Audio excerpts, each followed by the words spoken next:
You're listening to ResultsLeader.fm. Being a thought leader is easy. Getting results is hard. This show is for the results leader who lives and dies by their results. Here is your host and Chief Results Leader, Jonathan Rivera.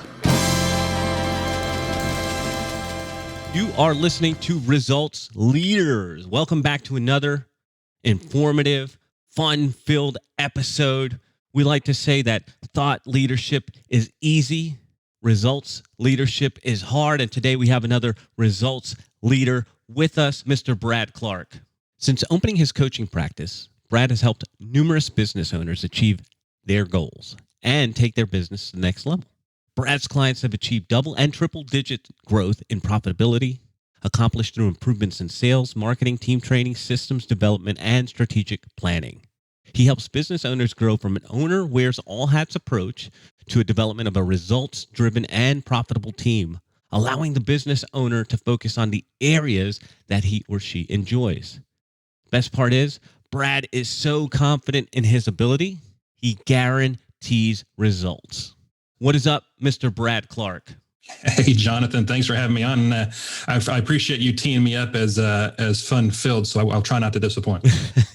He's on, folks. So I'm gonna pitch No pressure. I'll give you a couple softballs to start with, and as you get warmed up, we'll go into the harder stuff. So let's go right here and let's deliver a quick win for our listeners. What book or books have you most given as a gift? Oh man, great question.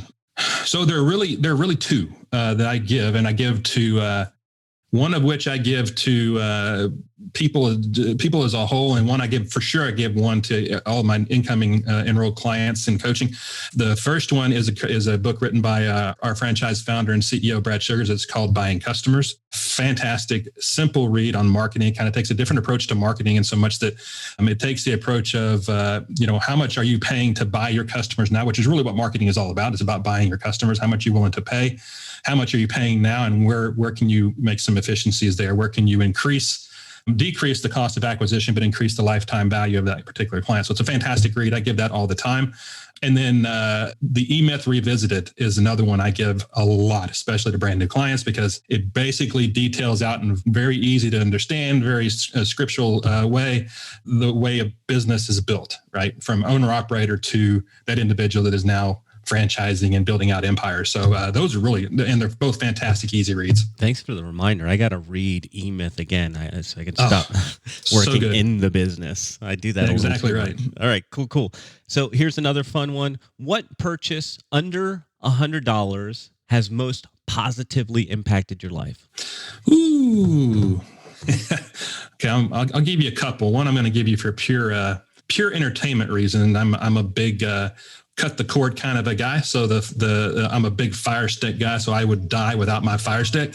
And so that definitely is the fun filled. But I think from a life impact standpoint, man, just about any book written by Marshall Goldsmith, Triggers, is a great one, just because it helps you understand, basically motivators for each person. What are your motivators, and how do they impact your life? How do they impact the way you interact with others?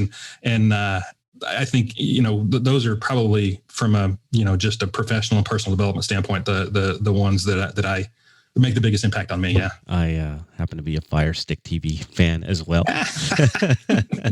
Nothing wrong with a little bit of mindless entertainment, right? Yes, sir. Now we're going to get into, we're going to get into a little bit deeper. How has an apparent failure later set you up for success?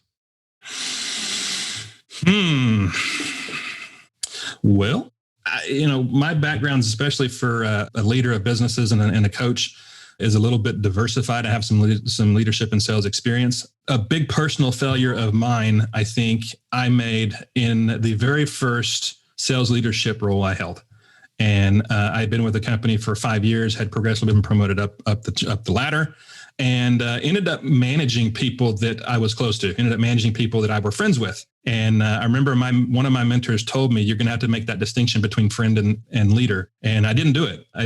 And I had a couple of those folks take advantage of that. and kind of got run over in both directions and ended up getting laid off from that position. But what that did was it taught me a very, very valuable lesson in both management and leadership, in so much that they're two distinctly different things, and often they're confused with each other. And leadership is really outwardly people focused. What is going to help the people that you lead make their lives better, make their situation better, and at the same time accomplish the goals and aspirations of the company you represent, or that you own.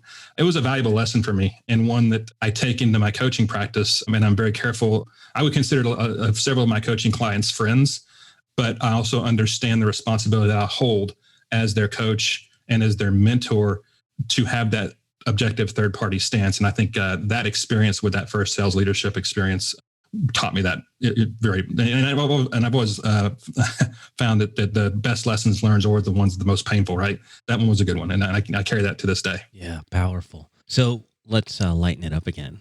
What is the most worthwhile investment you have ever made? It really, any investment in myself. And for me, that's taken a lot of adjustment coming from corporate leadership and sales leadership, where especially in sales, and anybody that's had any sort of professional sales experience will understand that the mantra that if you're not out pounding the pavement, you're not of value to the company. And so a lot of professional sales folks and professional leaders and CEOs and executives tend to sacrifice their own personal and professional development in lieu of the company development. I think that is where I had to learn the difficult lesson that, without the personal and professional growth that you invest in yourself, then you really are only going to go as far as your own skill set, own knowledge base, and without augmenting that, you're not going to go very far. So, probably the most important investment I've made for myself is I do have a couple of different coach partners that I work with and that coach me. Certainly the most influential so far has been my business coach, and then secondarily probably a coach that I see once a week for just mindset, making sure all the rabbits are running in the same direction up there. And it's been phenomenal. I can't recommend it enough. Mindset's where it starts. Now I got to go off the script for a second, because I got to know, because I agree with you. Personal investment, you need it. You mentioned having coaches. How do you pick a coach? Boy, great question. So I think it's different for everybody. And one of the hardest things I had to learn when I initially opened my coaching practice, and I was trying to explain what coaching is to, business owners, is that I really can't. I can't give you a 30-second snippet of what the coaching relationship is like, and and have you adequately put your arms around it. So because it is such a relationship-based, entity or offering, and so it's going to be different for everybody. I can consider myself, and there are days I do, the world's absolute best business coach in the world, but I'm not going to be right for everybody because of my personality type and their personality type. So I think the first and foremost thing you do when selecting a coach, and what I did when selecting a coach, is, over and above the initial research of success, what are their successes, what are their results, who they worked with, is really what do they stand for and how do they interact with their clients. And that can only happen through face-to-face conversation, or, I guess Zoom confirmation in these COVID days, which is why I always encourage, before I even consider bringing on a client, we go through what I call an initial strategy session, where we sit down for an hour and a half or 2 hours and work through some of their issues and some of their problems, and kind of give them, a prospective client, a taste of what it's going to be to work with me, my personality type, kind of what my expectations are, what their expectations are, and see if we're going to be even a fit. Because at the end of the day, there's no point in choosing a coach that's going to help you grow mentally, personally, from a business standpoint, if they make your life miserable and you don't want to attend the session. That's a relationship that's not going to last very long. So I think that's a really long-winded answer to your question, but I think the most important thing to understand is whether or not you click with that person. That's gold. And I have to ask one more follow-up, because you opened this can of worms. You said you have more than one coach. How is that even possible? Oh, man. Well, I have one coach that he's my business coach. He helps me manage the growth and escalation of my business. I actually hired him about 7 months ago. I felt it was time for me to scale up, and who better to go to scale up than the second oldest coach in our franchise. He's been around for 26 years, a very brash Australian man in Brisbane. And we meet every other week to discuss, what the goals I set out for myself, and, how they're coming, where I've not made it, where have I procrastinated, where I need a kick in the tail, where I need some encouragement, all that kind of stuff. And so he helps me manage the business side of things, sales, marketing, growth, scalability, all that kind of stuff. But then I've got a lady that works with me every week on just basic mindset stuff, because you can be the strongest willed guy in the world. And I guarantee you this, and some will disagree with me, and this is not a political statement, because I'm not going to tell you which political party I'm affiliated to, but as confident and as brash as and arrogant as our current president is, I promise you he has head trash. I promise you that. And so head trash is the quickest way to scuttle everything in your life. And so she helps me take out the trash, so to speak. And so I don't know if I could be successful without either one of them. Love it. Love it. So in the last 5 years, what new belief, habit, or behavior has most impacted your life? I think as far as a belief, I'm going to give you two. As far as a belief, really the belief is the only thing limiting you in your life is the square footage between your shoulders. And that really is it. I'm a firm believer, hard work. Yes, it's got to take hard work.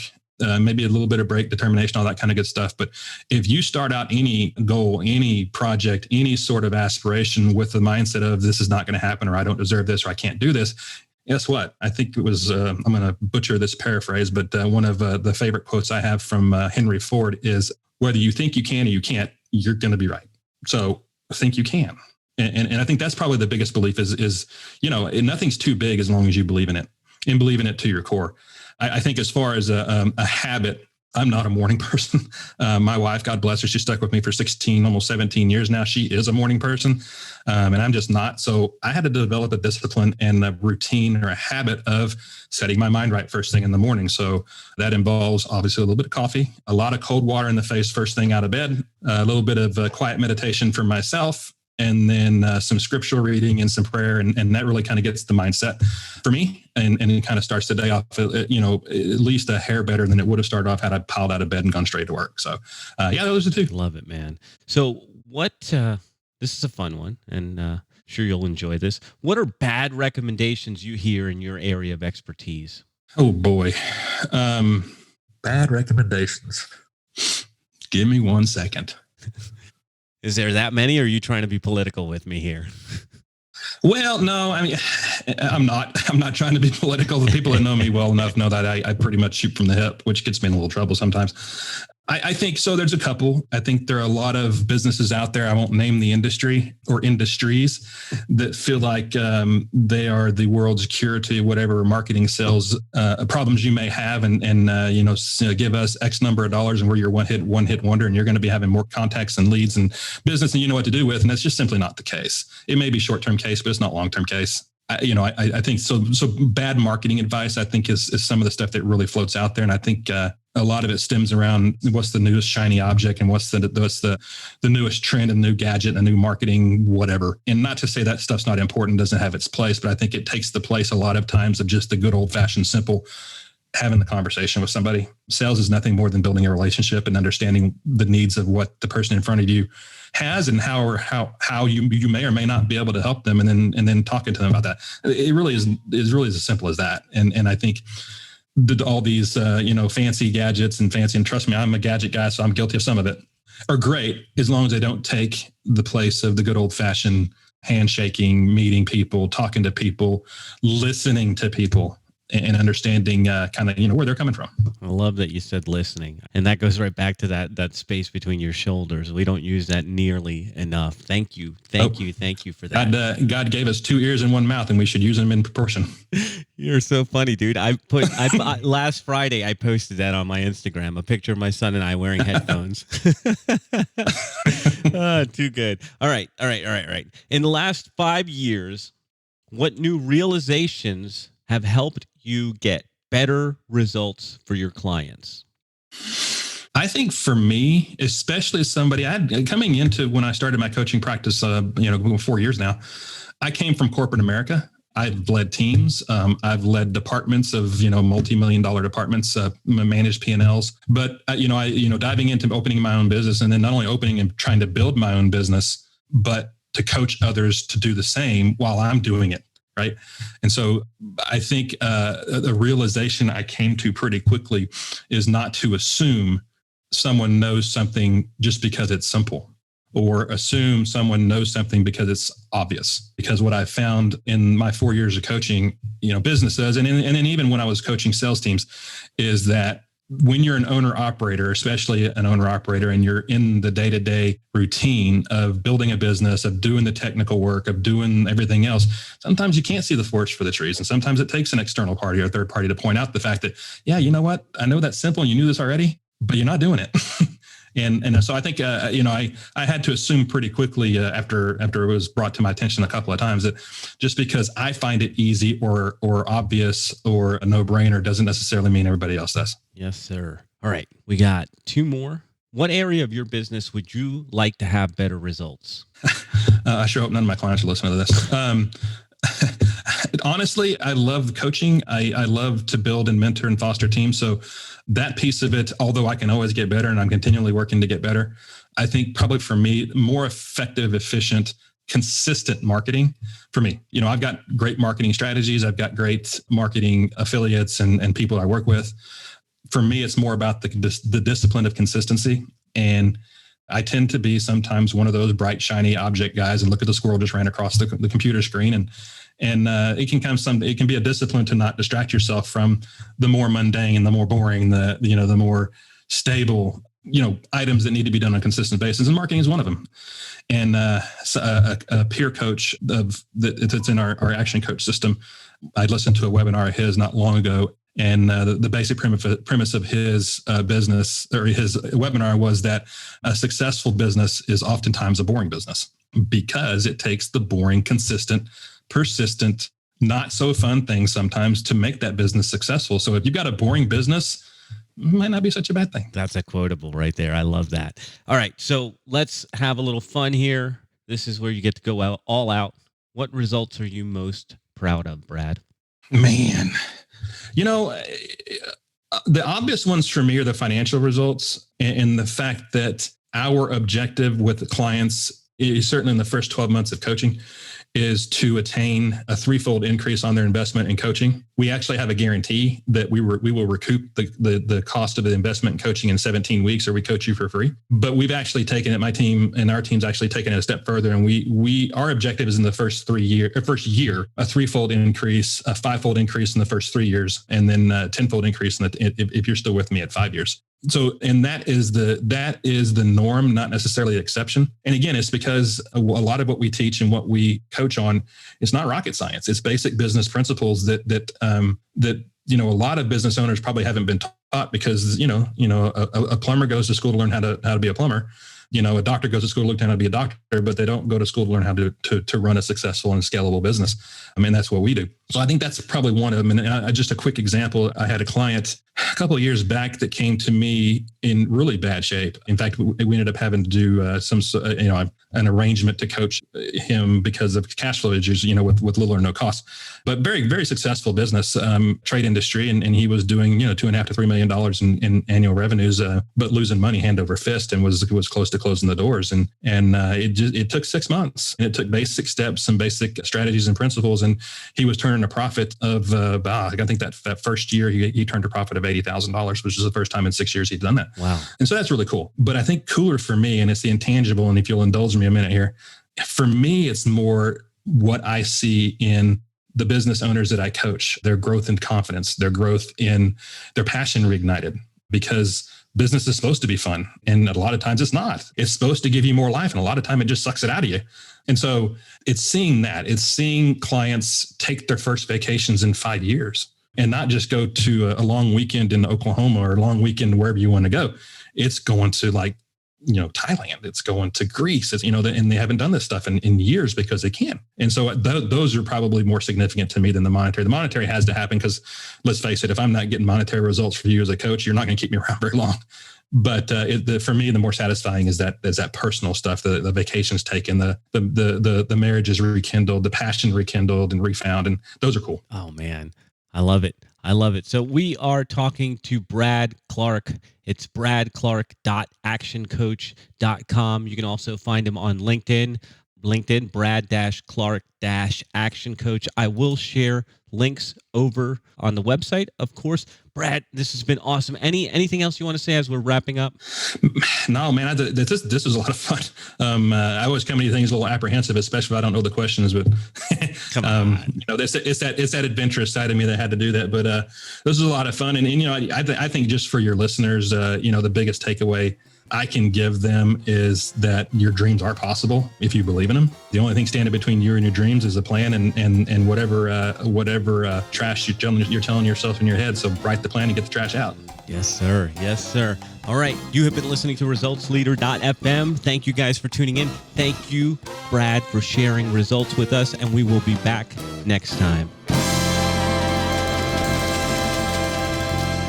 This is thepodcastfactory.com.